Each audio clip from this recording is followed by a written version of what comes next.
today we're basically just going to look at the written Torah, how it was formulated, why is different names of God used, and we're also going to discuss how it differs from what you already maybe know if you're coming from a Christian background, maybe even from a Muslim background.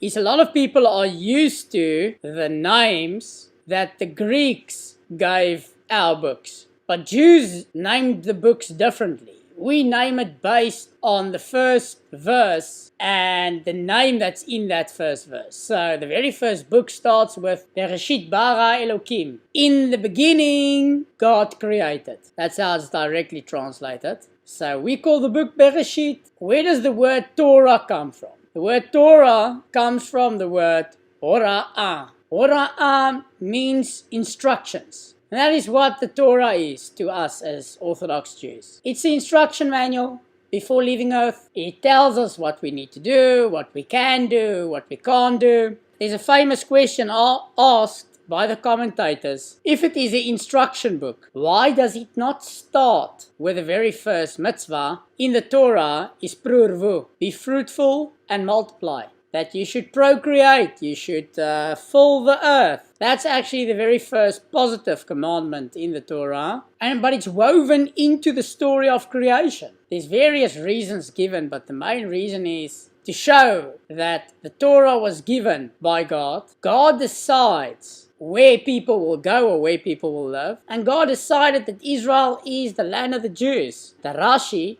who lived more than 1,000 years ago, he said that one day people will say that this land does not belong to us. And we will show them the Torah to show that we actually have deep roots to the land and we even have title deeds. He tells a story how Avram bought the cave in Machpelah, in Hebron, and various stories like that to illustrate that we actually own the land. But basically the Torah is an instruction book. Now the Torah is actually a scroll, so there's various types of Torah scrolls. The Ashkenazim one, maybe you've seen it before, but it's got two handles and it rolls up like a typical scroll. So you have a cloth, which is a document, which is made from animal skin, and it's written in ink with a feather, and it's still done like that till today. There is numerous laws in writing the Torah. The Torah, for example, cannot be written on normal paper. It must be written on a cloth. It must be written by hand with ink that was made, as well as quill, feather.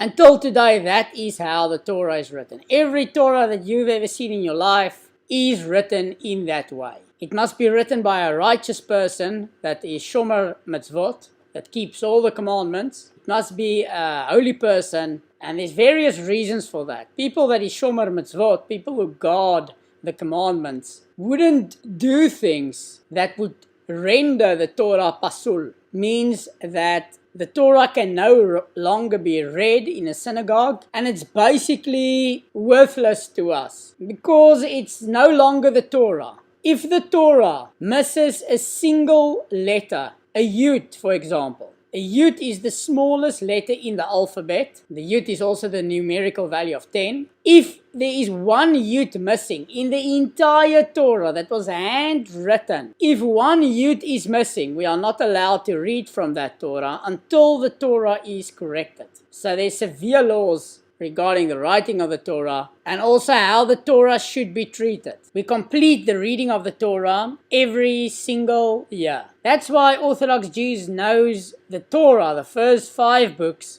very well, because we learn the text and we learn all the commentators on the text. All together in the Torah is broken down into 54 parashas. Now, a question that you should ask yourself, if there's normally only 52 weeks, how do we fit in 54 portions, which we call a parasha? That is because often we have a double. So we have a week where we're doing 2 parashas that particular week. So let's focus on the first 5 books. So in Bereishit there's altogether 12 parashot, and Bereishit basically deals with creation, the story of Adam and Eve, we have Noah and the flood, we have Avraham, Yitzchak and Yaakov, we have Joseph and his brothers. That's basically Bereishit. And like I said, the Christians renamed it, the Greeks, they called it Genesis. The second book we call Shemot. Now Shemot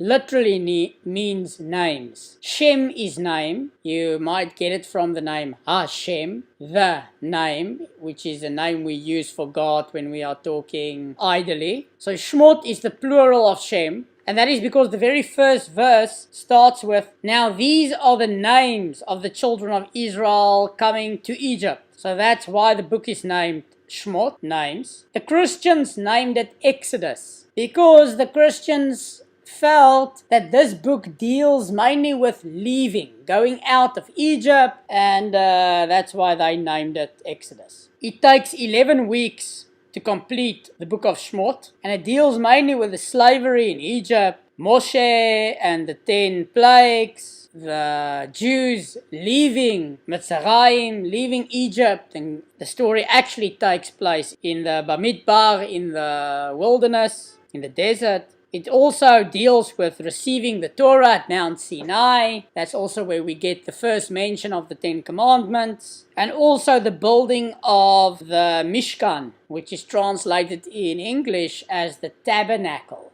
the house of God. The next book, the third book, is Vayikra. Now, Vayikra literally means now God called, or and God called.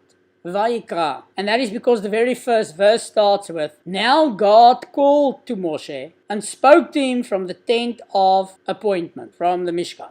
The Christians called this book Leviticus because they felt it's a book dealing mainly with the Levites who was in charge of the Mishkan, the temporary dwelling. It takes us 10 weeks to finish the Parshot, and it mainly deals with the offerings, the sacrifices, the dedication of the Mishkan, and also the laws of holiness and festivals. The next book, the fourth book, is called in Hebrew Bamidbar, which literally means in the wilderness or in the desert, because the very first verse is, now God spoke to Moshe in the wilderness, or Bamidbar in Hebrew. The Christians called this book Numbers because it starts with a census of the people, and like a counting of the tribes and their position around the Mishkan. There's 10 Parshot in Bamidbar, and it's talking about leaving Sinai,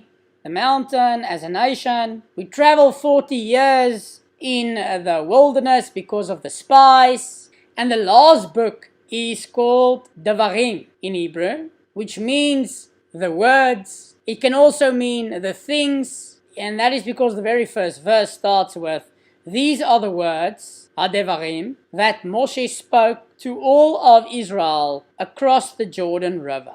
The Christians called it Deuteronomy, which means second law, which we find quite offensive, because Devarim is not a second law. It is the same law of the Torah.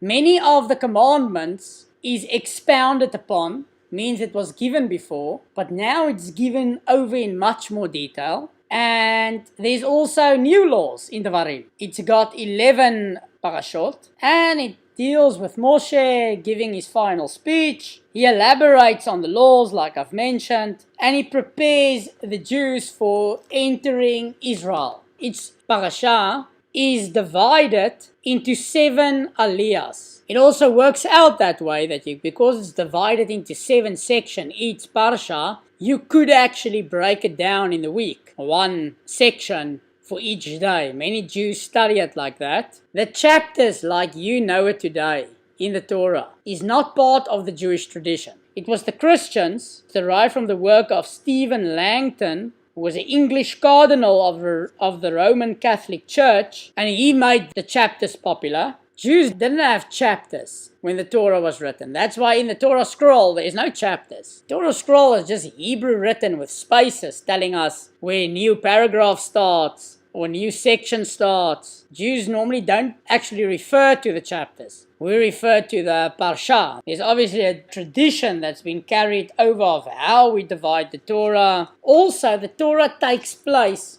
in a time and a space. So there's a physical place where the story takes place, and a specific time. And this is important for many reasons. The book of Bereishit, for example, is from the Garden of Eden until Egypt, where Shemot is from Egypt to Mount Sinai. Vayikra is only at Mount Sinai. Bamidbar happens only in the desert. I mean, the whole book is Bamidbar. And Devarim is on the steppes of Moab, just before we entered the land of Israel. So there's 5 books in the Torah.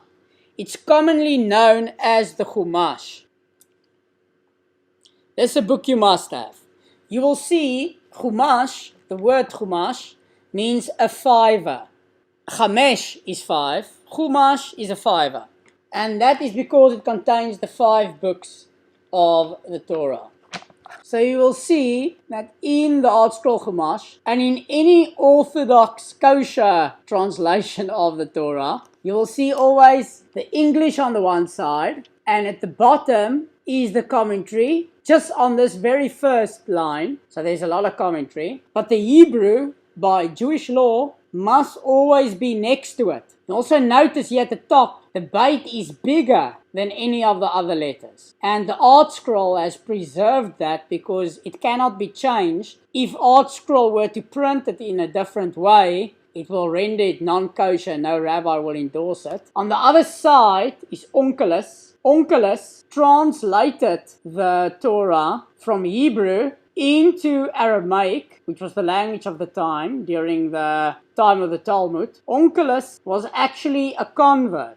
You'll see below that, this is Rashi, and it's written in a different script. It's called Rashi script. So the way he used to write. Rashi is by far the biggest commentator on the Torah. Rashi is quoted numerous times. Rashi was a giant rabbi.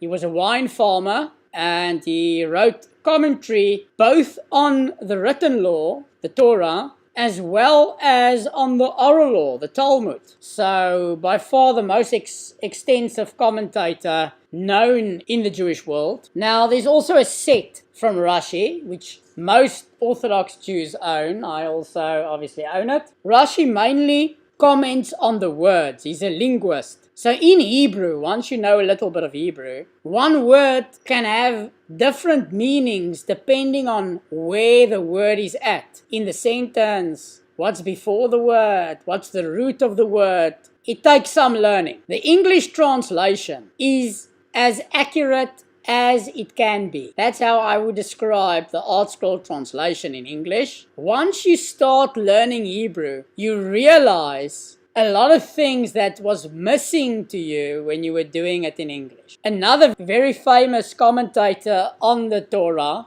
is the Ramban, Nachmanides.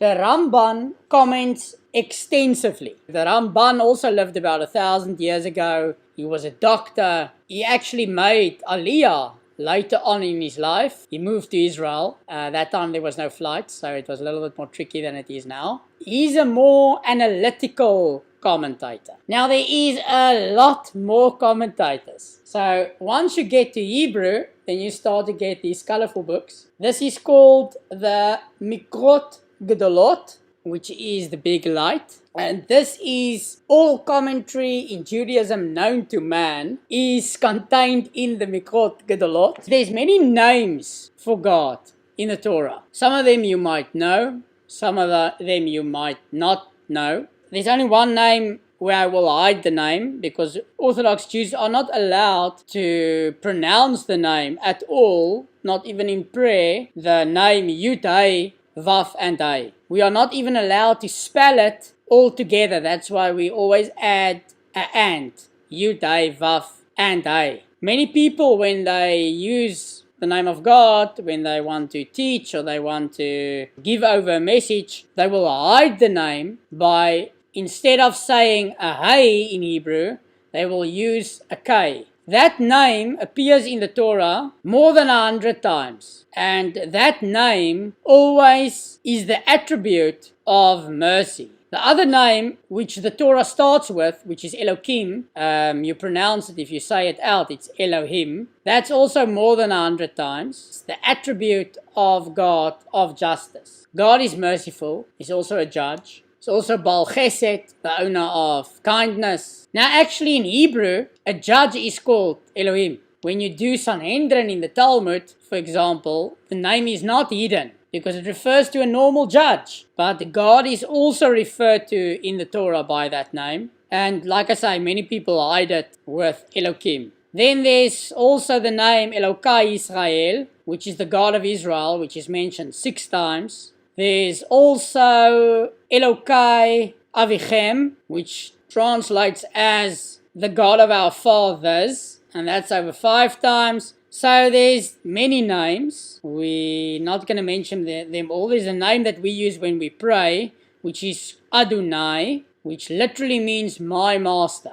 Adon is master. Whenever you put the yud at the end, it connotes to you ownership. My God, my master is the direct translation. That's used more than 14 times in the Torah. And then there's also another name, which is Shin Dalet Yud, which is, you pronounce it Shaddai, which connotes to God's power, protective power. And you'll see it written on mezuzahs, Shin Dalet Yud. So we don't have time to cover all the names of God. Just know there's various names used for God. And I think that's basically the Torah. So next time we'll do Nevi'im and Ketuvim.